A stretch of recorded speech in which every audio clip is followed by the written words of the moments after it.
रे माझा मितवा मालिकेच्या आजच्या भागामध्ये आपण पाहणार आहोत की मुद्दामूनच ना आता राकेश थांबलेला असतो अर्णवच्या समोर.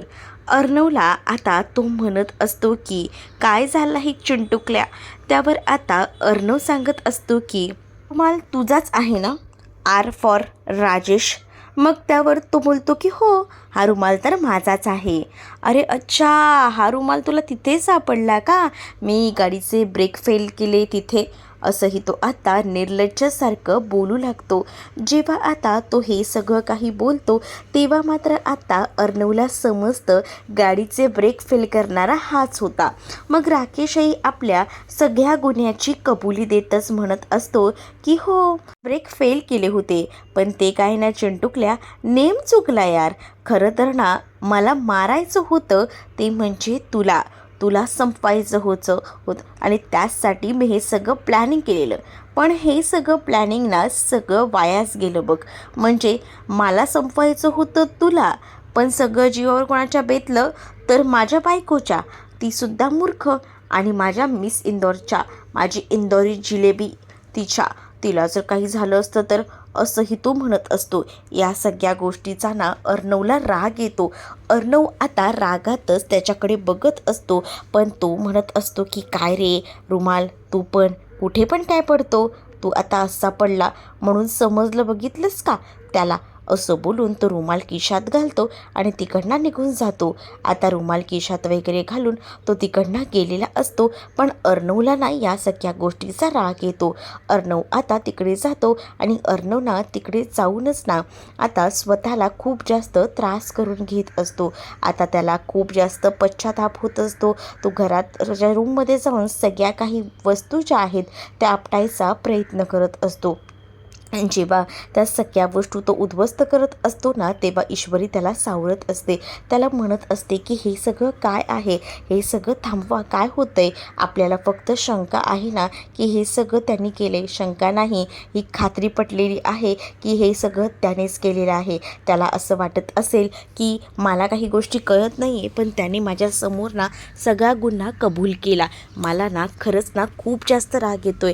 अशा माणसासोबत ना माझी ताई राहते ना, खरंच ना काय करू मी, मला स्वतःला समजत नाही आहे. मी असा विचार करतो की नाही, ताईला ह्या सगळ्यापासून लांब ठेवायला हवं, पण प्रत्येक वेळेला काही ना काही प्रॉब्लेम्स तर होतच राहतात. आता इकडे तो इतकी चिडचिड करत असतो ना की त्या चिडचिडीमध्ये ना बिचाऱ्या ईश्वरीच्या हाताला सुद्धा लागलेलं असतं. ईश्वरी आपला हात वगैरे धरून ना तिथेच बसते, कारण अर्णवचा चुकून हात ईश्वरीच्या हाताला लागतो. ईश्वरीला आधी जखम झालेली असते आणि त्यामुळे तिला ना त्रास होऊ लागतो. जसा तिला त्रास होतो तशी ती जोरात किंचाळते, आई ग.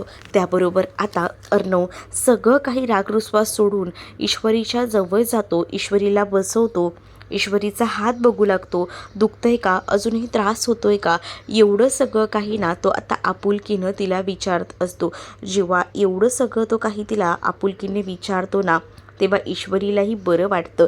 ईश्वरी आता अर्णवकडे एकटक बघत असते. आता तिलाही कळलेलं असतं, पण ती मुद्दामूनच ना अर्णवला टोमणा मारते. बरोबर आहे अर्णव सर, हे जर एखाद्या बाहेरच्या रस्त्यावर असलेल्या मुलीला झालं असतं ना, तरीसुद्धा तुम्ही तिच्यासाठी एवढं सगळं केलंच असतं. मला कळतंय ना तुम्ही आता माझ्यासाठी किती काय करताय ते, यावरूनच मला सगळ्या गोष्टी कळत आहेत, असंही आता म्हटलं जात असतं. या सगळ्या गोष्टींबद्दल जेव्हा सांगितलं जातं ना, तेव्हा मात्र आता अर्णव एकटक ईश्वरीकडे पाहू लागतो.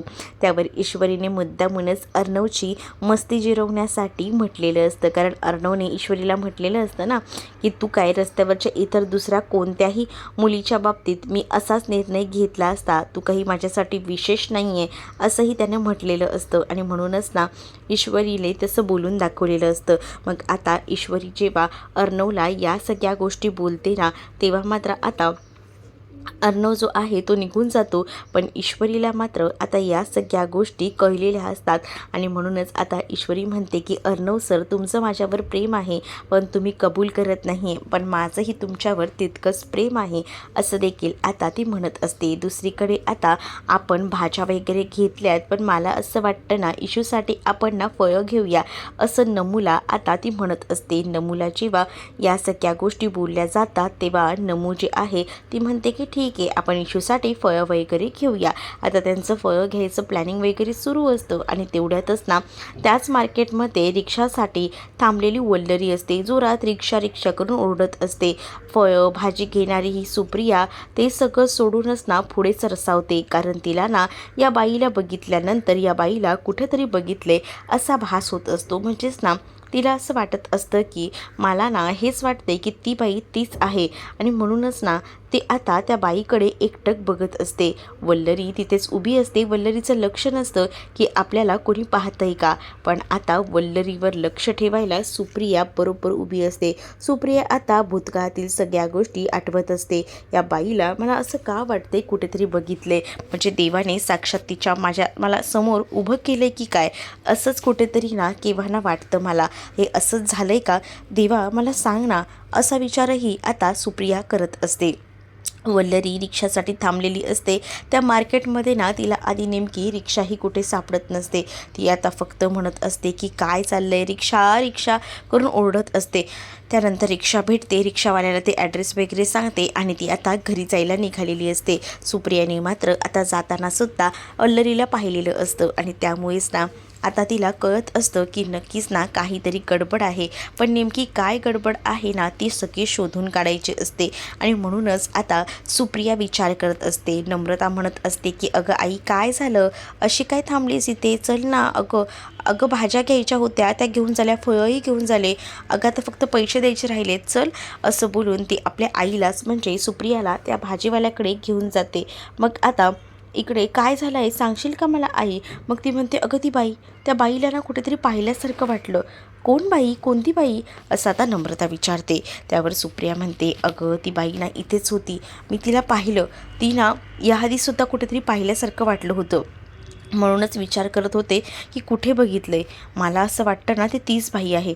नम्रता म्हणते कोणती बाई सांगशील काही. मग आता ईश्वरीला तिनेही सगळं सांगितलेलं होतं. नम्रताला कुठे या सगळ्याचा खुलासा तिने केला होता, म्हणूनच आता नम्रतासमोरसुद्धा ना ती काहीच बोलत नाही. ती म्हणते की जाऊ दे, आपल्या भाज्या वगैरे घेऊन झाल्या आहेत ना, चल आपण आता निघूया, सगळं घेऊन झालं असेल तर उगाच उशीर नको करायला.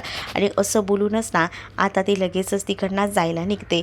आणि मग त्या सगळ्या गोष्टी ज्या आहेत ना त्या सगळ्या गोष्टींचा विचार आता सुरू असतो. आणि पण आता आपल्याला लवकरात लवकर इशूकडे पोचायला हवं हे सुद्धा त्याच्या डोक्यामध्ये असतं. म्हणूनच आता पटकनी सगळं काही ती घेते आणि आता इशूकडे जायला निघत असते.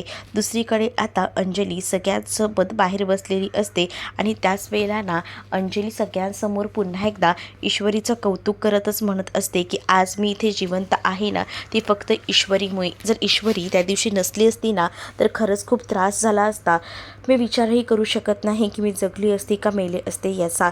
त्यावर मात्र आता मामा अंजलीला म्हणतात की हो आम्हाला कळतंय हे सगळं काही ईश्वरीने वाचवलेलं आहे, पण सारखा तू त्या गोष्टीचा विचार करू नकोस. मग डोक्यामध्ये तेच विचार येऊ लागतात. दुसरीकडे राकेश आता अंजलीच्या समोरच ईश्वरीच्या हातात हात देतो आणि म्हणत असतो की ईश्वरीजी, खरंच तुम्ही होतात म्हणून माझ्या आज अंजलीचा जीव वाचला, बाळाचा जीव वाचला, तुम्ही खरंच ना ग्रेट आहात. मग आता ईश्वरी त्याच्या हातातला हात काढून घेते, कारण त्याचा स्पर्श ईश्वरीला नको असतो. अर्णवच्या समोर घरातल्या त्या सगळ्यांच्या समोर ना ही सगळी नाटकं नाही राकेशची चालू असतात. त्यातच आता ईश्वरी असतानाच अंजलीही म्हणत असते की हो ती तुम्हाला बहिणीसारखीच आहे, मलाही माझ्या लहान बहिणीसारखीच आहे ती, अगदी तिने बहिणीचं कर्तव्यच पूर्ण केलेलं आहे असं देखील आता म्हटलं जातं. मग आता अंजली म्हणत असते की या सगळ्यामध्ये ना ईश्वरी मला ना तुला काहीतरी द्यायचं आहे, आपण ना छान पार्टी ठेवूया आणि त्या पार्टीमध्ये ना तुला काय हवं ना ते तू माग. मग ईश्वरी म्हणते की खरंच का, आपण पार्टी ठेवणार आहोत का, आणि मला सांगा म्हणजे मी जर काही मागितलं तर तुम्ही मला ते खरंच देणार का. मग ईश्वरीला आता अंजली म्हणते की का तुला काही अर्णवकडनं हवं आहे का, म्हणजे तू अर्णवकडे बघून ह्या सगळ्या गोष्टी बोलतेस म्हणून विचारलं. मग आता नाही नाही मी सहज म्हणून विचारलं, तसं काही नाही असंही ती आता म्हणू लागते. सांग सांग तसं काही असेल ना, तर तसं असेल तर तसंही सांगितलंस तरीही चालेल. नाही मला म्हणजे तसं नाही म्हणायचं होतं असं आता ईश्वरी म्हणते. अगं तुला जर काही हवं असेल ना अर्णवकडनं तर मला बिनधास्त सांग, मी तुला मिळवून देते, कसं देत नाही ना मी तेच बघते. असं देखील आता अंजली ईश्वरीच्या समोरच बोलत असते आणि ती हसतही असते. खरं तर ना आता या सगळ्या गोष्टी ईश्वरीला छान वाटत असतात, कारण तिलाही कळलेलं असतं की अर्णवकडनं आता योग्य ती वेळ आहे हे मागण्याची. मग आता ईश्वरी रूममध्ये येते आणि ती एकटीच गणूबाप्पाकडे उभी राहून बोलत असते. असं कुठे असतं का, म्हणजे जर एखाद्याने एखाद्याचा जीव वाचवला तर पार्टी कशाला हे सगळं, आणि त्याचसोबत यांनी माझ्यासाठी आता हेही अरेंज केलं आहे, त्यांनी हेही ठरवलं आहे की मला त्या असं काहीतरी देणार आहेत, पण काय देतील त्या. मग दुसरीकडे अर्णवलासुद्धा आता असं लागून राहिलेलं असतं की ईश्वरीला काय हवं आहे, म्हणजे ईश्वरी खाली तर बोलली की मला जे हवं ते भेटेल का. मग आता अर्णव म्हणतो तुला माझ्याकडनं काय हवं आहे सांग. मग आता ईश्वरी म्हणते एवढी काय घाई आहे, तेव्हा सांगायचं आहे ना, मला ऐनवेळेला जेव्हा ज्या गोष्टी हव्या असतील ना तेव्हा मी त्या तुमच्याकडनं मागणारच आहे. असंही आता ईश्वरी अर्णवला बोलत असते. अर्णव आता शांतच राहतो, कारण आता त्याला माहिती असतं की जे काही आहे ते समोरच आहे. दुसरीकडे ईश्वरीला भेटण्यासाठी प्रिया आणि नमू नेमके आलेले असतात ईश्वरीच्या घरी. पण त्याच वेळेला आता सुप्रियाच्या लक्षात येतं की आपल्याला अर्णवने कुठेही आतमध्ये येण्याची परवानगी दिलेली नाही आहे. मग आपण आतमध्ये तरी कसं जाणार हा मुख्य प्रश्न असतो. मग आता या सगळ्या गोष्टी जेव्हा आता समजतात ना तेव्हा मात्र आता ती विचार करत असते आणि मी आतमध्ये जाऊ शकत नाही हे तिच्या लक्षात येतं. त्याच वेळेला आता पुढेही पाहायला मिळतं की आकाशही आलेला असतो आणि म्हणतो की हे काय तुम्ही इथेच कशाला उभे आहात, चला ना आतमध्ये चला, असं बोलून तो आता त्यांना आतमध्ये घेऊन जायचा प्रयत्न करत असतो. पण त्याच वेळेला आता सुप्रिया सांगते की मला ना एक कॉल करायचा आहे, तुम्ही व्हा तोपर्यंत पुढे, आणि असं बोलून ती नम्रता आणि त्याचसोबत आता आकाशला आतमध्ये पाठवून देते.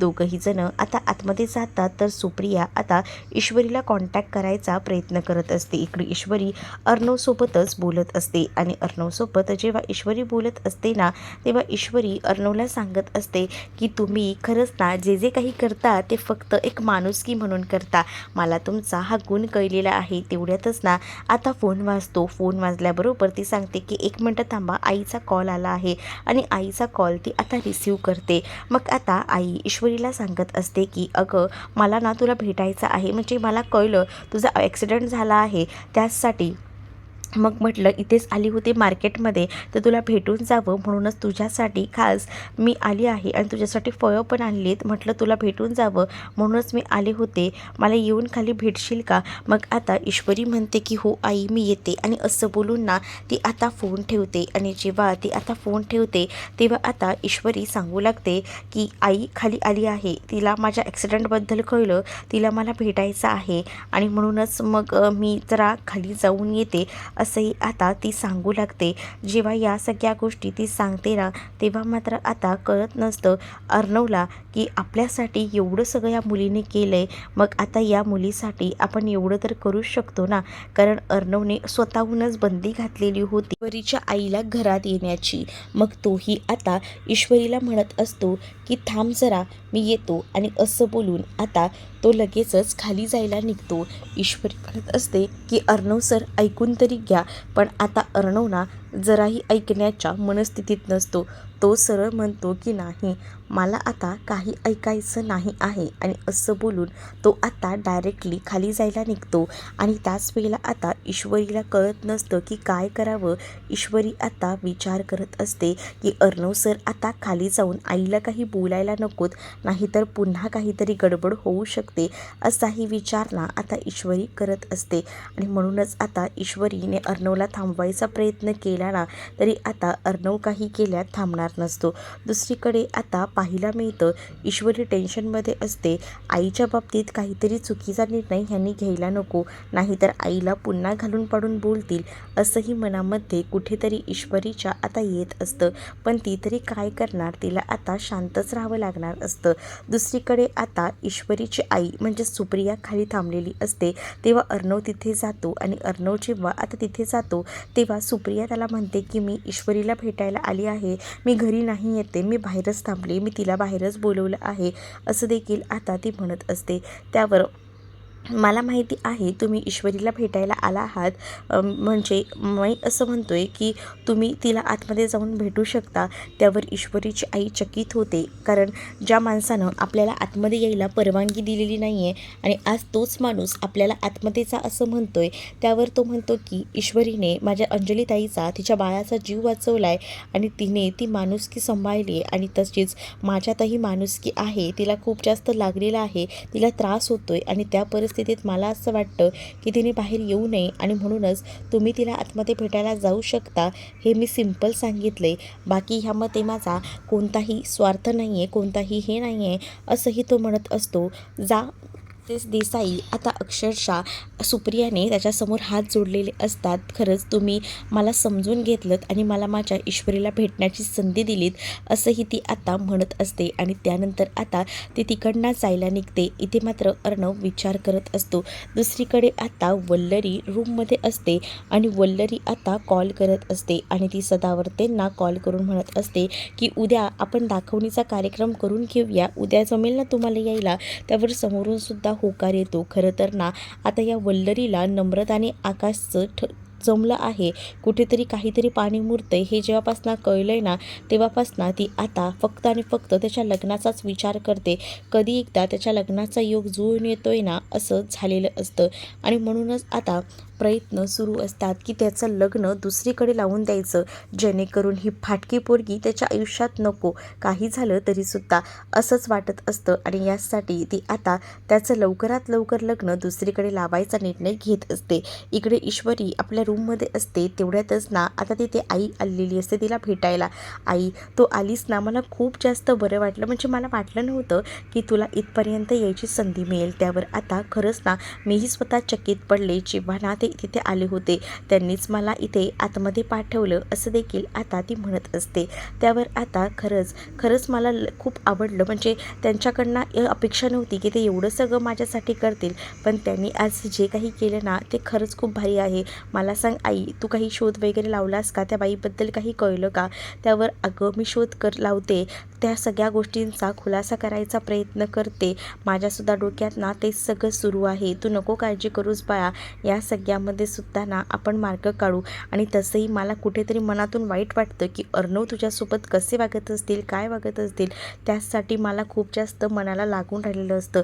त्यावर ईश्वरी म्हणते की आई आता तू या सगळ्या गोष्टी काढून रडत बसणार आहेस का, स्वतःला त्रास करून घेणार आहेस का?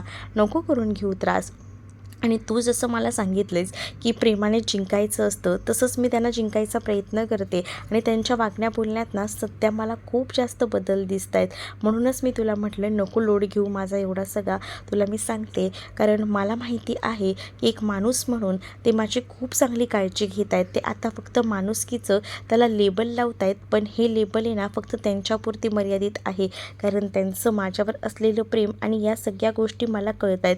त्यामुळे तू बिलकुलही काळजी करू नकोस. मग आता सुप्रिया म्हणत असते अगं ती नमू कुठे राहिली काय माहिती, कुठे जाऊन बसते ना खरंच ना. मग आता ती ना नक्कीच अंजलीताईंबरोबर असेल असंही आता इथे असणारी ईश्वरी म्हणते. म्हणजेच आता अंजलीताईंचा ॲक्सिडेंट झाला आहे, मग ती तिथे असेल, त्यांच्याशी बोलत असेल असं इशूला वाटत असतं. मग इशू आपल्या आईला म्हणत असते की आई तोपर्यंत तू ही कॉफी संपव, मी पटकन नमू कुठे आहे ना ते बघून येते असं देखील आता ईश्वरी जी आहे ती आता सांगू लागते. ईश्वरी जेव्हा आपल्या आईला एवढं सगळं सांगत असते तेव्हा आपली आईसुद्धा किती खुश आहे. म्हणजेच ईश्वरीच्या चेहऱ्यावरचा आनंद, आधी ईश्वरी आली होती तेव्हा ती किती नाराज होती, पण आता ईश्वरी खूप जास्त हसून आहे, खूप जास्त छान आहे असं बघूनच ना खूप आनंद सुप्रियाला होत असतो. नम्रताला बघण्यासाठी आता ईश्वरी गेलेली असते, तर आता मात्र तिथे टेबलवर ठेवलेला फोटो जो आहे तो नेमका सुप्रियाच्या हाती लागतो. म्हणजेच ना सुप्रिया तो टेबलवरचा फोटो हातात घेते. की तो फोटो असतो अर्णवच्या आईचा. अर्णवच्या आईचा फोटो हातात घेऊन ना ती एकटक त्या फोटोकडे बघत असते आणि त्याच वेळेला आता ती विचार करते की या बाईला माझ्यामुळे त्रास झाला, म्हणजे यांनी नको नको त्या गोष्टी सहन केल्या, सगळ्या काही माझ्यासाठी. पण हे सगळं काही नको व्हायला हवं होतं, हे सगळं काही माझ्यामुळे झालं. पण ह्या सगळ्या गोष्टी ज्या काही माझ्या बाबतीत घडल्या, मला फसवलं गेलं, तसंच या गोष्टी यांच्याही बाबतीत घडल्या, तुमच्याही बरोबर खूप वाईट झालं, असंही ती आता म्हणत असते. आणि तो आता फोटो घेऊन ती बोलत असते. तेवढ्यातच ना आता तिथे अर्णवही आलेला असतो. अर्णव आता त्यांच्याकडे बघत असतो, तर दुसरीकडे मात्र सुप्रिया तो फोटो हातात घेऊन बोलत असते आणि म्हणत असते की हा त्रास तुम्हाला झाला, तुम्हीही हा त्रास सहन केला, पण मलाही तुमच्यासारखाच त्रास झाला आणि मी अजूनही हा सगळा त्रास आहे ना सहन करते, असंही ती आता त्या फोटोकडे बघूनच ना बोलत असते आणि फोटोवर ना एकटक असा हात फिरवत असते. जेव्हा ती आता फोटोवरून वगैरे हात फिरवते ना, तेव्हा आता अर्णव तिथे येतो आणि अर्णव बघतो. अर्णव तिथे आल्याबरोबर ईश्वरीची आई सुप्रिया जी आहे तो फोटो तिथे ठेवून देते. मग आता ईश्वरीची आई अर्णवशी बोलायचा प्रयत्न करत असते, अर्णवला समजवायचा प्रयत्न करत असते, पण आता अर्णव या सगळ्याच्या बाहेर गेलेला असतो. अर्णवला आता काही ऐकून घ्यायचं नसतं, कारण त्याने फक्त माणुसकी म्हणून आता या सगळ्या काही गोष्टी केल्या आहेत असंच त्याचं म्हणणं असतं आणि म्हणूनच तो आता शांत असतो. दुसरीकडे मात्र आता पाहायला मिळतं अर्णव ईश्वरीच्या आईशी बोलणं टाळतच असतो. म्हणजेच ना ईश्वरीची आई बोलायचा प्रयत्न करत असते, पण तो म्हणत असतो की एक माणुसकी म्हणून मी ईश्वरीची काळजी घेतोय. म्हणजेच ईश्वरीच्या आईचं असं म्हणणं असतं की तुम्ही किती समजून घेताय, किती सगळ्या गोष्टी सांगून सांगताय, पण या सगळ्या गोष्टींमध्ये तो एवढंच बोलत असतो की तुम्हाला असं वाटत असेल की या सगळ्या गोष्टी ज्या आहेत त्या अशा पद्धतीने घडत आहेत, पण यामध्ये सुद्धा मी फक्त माझी माणुसकी जपतोय, बाकी मला तुमच्याबरोबर काहीच बोलायचंही नाही आहे, असंही आता अर्णव जो आहे तो बोलत असतो. आणि त्याच वेळेला आजीलाही भेटायला नाही गेलात ना तरीही चालेल, माझी तुम्हाला एक रिक्वेस्ट आहे, असंही आता त्याने सांगितलेलं असतं. त्यामुळे आता ईश्वरीची आई अर्णवकडे एकटक पाहू लागते. पण आता अर्णव निदान एवढं तरी बोललाय, पण तो बोलत असताना मिसेस देसाई बोलतो ना, ते कुठेतरी मनाला खटकत असतं ईश्वरीच्या आईला, कारण एवढे दिवस तो फक्त आई आई म्हणून हाक मारत होता आणि आता त्याच्या तोंडून मिसेस देसाई ऐकून ना मनाला एकदम असं चर होत असतं. पण तरीसुद्धा बिचारी सगळं सहन करत असते, का तर तिला असं वाटत असतं की या सगळ्या प्रकरणात हा मुलगा दुखावला गेला आहे, ह्याच्यामध्ये या बिचाऱ्याची काही चूक नाही. पण हे सत्य आता तिलाही ठरवलेलं असतं की शोधून काढायचंच आणि त्यासाठी ती तत्परतेनं तयार असते. पुढील भागामध्ये पाहायला मिळतं की ईश्वरीला आता कळलेलं असतं नम्रता आणि आकाशच्या अफेअरबद्दल, आणि त्यामुळेच ना जेव्हा तिला अफेअरबद्दल कळतं तेव्हा मात्र आता विचार करते की या सगळ्याबद्दल अर्णवशी बोलायला हवं, अर्णवला सांगायला हवं. पण इकडे वल्लरी असते, वल्लरीने हे सगळं बघितलेलं असतं. वल्लरी म्हणत असते की काही झालं ना तरीसुद्धा मी या दोघांचं लग्न होऊ देणार नाही आहे, असंही आता वल्लरी म्हणत असते. दुसरीकडे ईश्वरी रूममध्ये जाते, अर्णवच्या समोर जाऊन ती उभी असते. अर्णव तिला म्हणतो की तुला काही बोलायचं आहे का, त्यावर अर्णवला ती काहीच नाही असं म्हणते. पण अर्णवला कळलेलं असतं की हिला काहीतरी बोलायचं आहे. ईश्वरीला दुसरं तिसरं काही बोलायचं नसतं, हेच बोलायचं असतं की जे नम्रता आणि आकाशचं तिने पाहिलेलं आहे, कारण त्या दोघांचं एकमेकांवर प्रेम आहे आणि जर आपल्याला सांगायचं असेल तर याच माणसाला आपण सांगू शकतो, हेही ईश्वरीला माहिती असतं आणि म्हणूनच ईश्वरी आता अर्णवकडे आलेली असते. तर तुम्हाला हा भाग कसा वाटला हे नक्कीच मला कमेंटमध्ये सांगा आणि असेच अपडेट पाहण्यासाठी चॅनलला सबस्क्राईब नक्कीच करा. चला तर मग भेटूया पुढच्या भागामध्ये, तोपर्यंत टाटा बाय.